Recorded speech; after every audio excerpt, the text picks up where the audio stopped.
Hello everybody, my name is Yon Machmudi. I'm currently Associate Professor at the Arab Study Faculty of Humanities, Universitas Indonesia. I wrote an article entitled The Re-emergence of Indonesian Islamic Groups, Their Survival and Modus Operandi. Let me share my PowerPoint here. Okay, then yes. This is the title. Okay. The current phenomenon in Indonesia regarding the issue of terrorism, I think very interesting. So we see that some violent and other terrorist activity have a connection with the old group called Darul Islam. So actually the terrorism phenomenon in Indonesia is not only caused by the international terrorist group, but also has root in the local group called Darul Islam. Then the Darul Islam transformed into Indonesian Islamic group called NII that later have contact connection with the international group, for instance, with the Al Qaeda, then they form the Jama'ah Islamiyah that responsible for the Bali bombing. Then we do have also the NII members who have connection with the international terrorist group called ISIS. Then they form a group called Jama'ah Ansarud Daulah. Therefore, it is very important, I think, to study the re-emergence of Indonesian Islamic State group and in particular how they revive their existence. Uh, how do we prove about the relationship with the terrorist group and Darul Islam? In 2010, one of the uh, terrorist suspect of Bali bombing wrote in account say that I'm a child of Darul Islam or Islamic State of Indonesia and ready for jihad. And he told his associate with the struggle or the children of Darul Islam or Islamic State of Indonesia. I think another evidence, strong evidence, we see that two suicide bomber in 2009, the Marriott and Ritz-Carlton hotel, those young people responsible for the attacks indeed recruited through the Negara Islam Indonesia groups or NII. And many cases, one of the Bali bombers said that main uh, members of the so-called the terrorist group in Indonesia come from the NII group. So the current attack 2018 also carried out by uh, member of NII group who associate with the ISIS. And how did Darul Islam re-emerge? I think there are three important factors. First, about the military approach in crushing the movement. The second, also political opportunity provided by the new regime for the former member of Darul Islam, and the third, the misuse of Islamic doctrine. How the impact of the military approach? Actually, there are two kinds of approach in crushing the Darul Islam rebellion in Indonesia. First, through the mostly, politically oriented proposed by some Muslim leaders from the Masumi uh, Islamic Party. And the second approach is the military approach, mainly supported by the army uh, at the time. And we can analyze that the result of the more harsh approach in terms of the military operation resulting in the crushing of the movement. But there are also some uh, impact of this military approach in that there is no kind of negotiation to persuade the member of the NIE or Darul Islam rebellion at the time to join the Republic of Indonesia.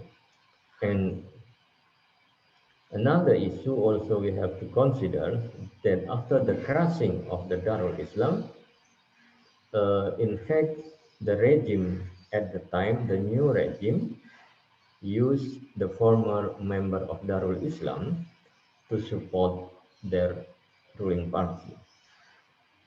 They uh, proposed the fight against the communists at the time so they can mobilize some former member of the Darul Islam. So this is become a very complex issue when those associated with Darul Islam rebellion used by the regime to face against the communists later become problem and cannot be controlled by the regime. So the third thing I think we have to consider, about the misuse of the Islamic doctrine. But before we continue to the issue of the misuse of the uh, Islamic doctrine related to the military approach, we can see that finally in 1962, the Imam, the leader of Darul Islam, Kartosuwiryo, captured by the army through the military operation. The government give amnesty to his followers, but not for him. His petition for mercy was rejected by the President Sukarno, and actually his former close friends, so both Sukarno and Kartosuwiryo, know each other. And then he was executed before he dissolving his movement. So the problem is when the Imam of Darul Islam executed to death, by the regime Sukarno at the time, he has no chance to dissolve his movement. So his movement still there, and there is no clear instruction from the Imam to dissolve this movement. That's why the dramatic end of the story of the Imam then revive the sympathy of his followers, who still continue to voice his struggle in establishing the Islamic State. And some member of former followers revived the idea of Islamic State because they consider that the Darul Islam is still alive and there is no indication that Imam dissolved the movement.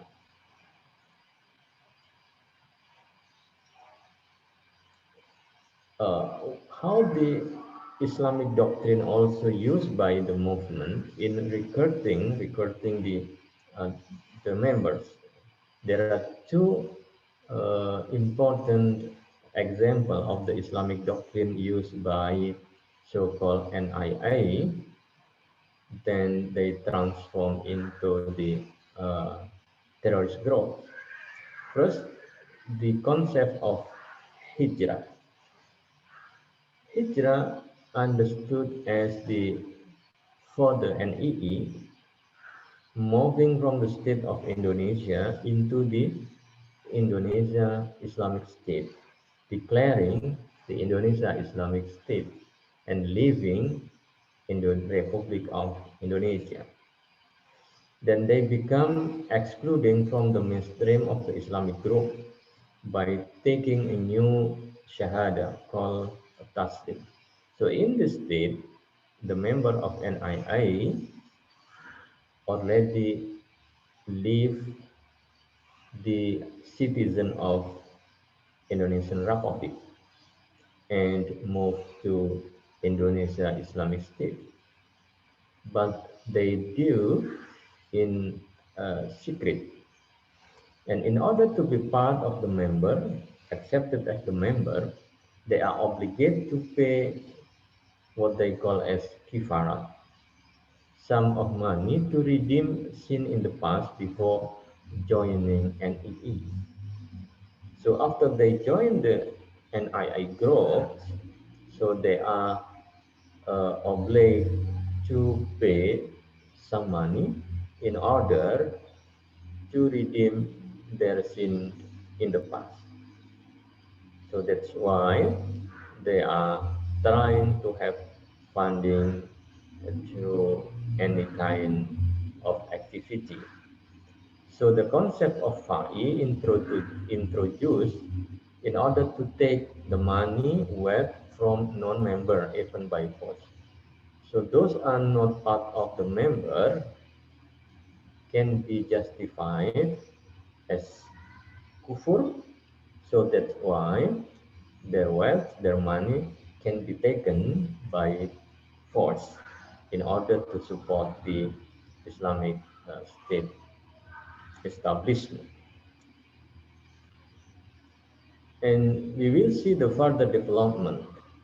And I grew up under, for instance, leadership of Abdullah Sungkar and Abu Bakar Ba'asir when they uh, went to the Malaysia in order to avoid uh, the government repression, then develop international link with the Al Qaeda in Afghanistan.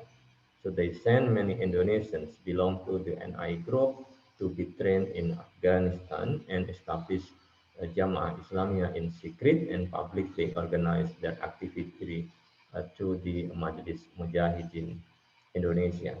They also went to the Philippines, for instance, yeah, in order to declare, jihad in that region.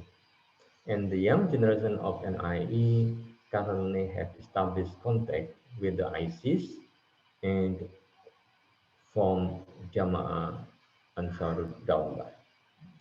So actually we have the member of NIE in the past who associate with the Al-Qaeda, then they are called as the Jama'ah Islamiyah responsible for Bali bombing. And the current trend we have member of NIE who have link with the ISIS, established Jama'ah Ansarud Daulah, and responsible for the current attack and terrorist activity in Indonesia. So we can actually highlight the role of the Darul Islam in the past and their link with the Indonesian Islamic group in Indonesia that try to revive their existence by uh, having a contact with the international Islamic group. The local rebellions resulted in terrorist activity strengthened by international terrorist group. So this is, I think, become the door of terrorism in Indonesia, mainly through the organization or groups called NII. And In its development, they consolidate many followers who were dissatisfied with policy of the new order regime. Then the new executive group with the aim of making Indonesian Islamic State come from the Darul Islam. And by misusing the concept of Islam, then they committed acts of violence and terror, including robbery, murder, or other activity, hijacking, terrorism under banner of Islam.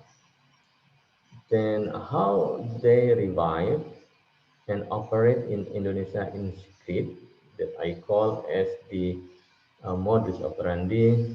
I think you all can read my paper uh, through access the Braille or International Journal of Islam in Asia. Thank you very much for your attention. Hope you can read my article. Thank you and bye bye.